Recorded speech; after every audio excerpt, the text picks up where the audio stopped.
Hello বন্ধুরা, তো আমরা ভিডিও করার জন্য এই মাইক্রোফোনটি আজকে কিনে নিয়ে আসলাম। তো এখনো খুলে দেখা হয় নাই, তো আমরা খুলে দেখি জ্যাক কি আছে, কি কি কেমন সেটা এগুলো দেখি। তো এই যে আমাদের একটা মাউথ পিস, দুইটা মাউথ পিস, হাসুধর দুইটা মাউথ পিস।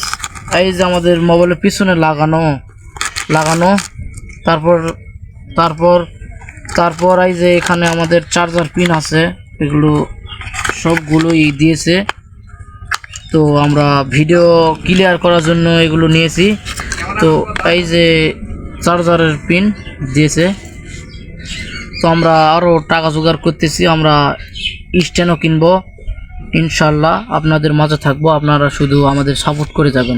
আগে আমাদের ভিডিওর ভয়েস ব্যাকগ্রাউন্ড সাউন্ড এগুলো অনেক খারাপ হয়েছে, ওই জন্য আমরা এগুলো কিনে নিয়ে আসলাম। তো ইনশাআল্লাহ এগুলো দিয়ে এখন ভয়েস ক্লিয়ার করার চেষ্টা করব, কত দূর পারি চেষ্টা চালিয়ে যাব।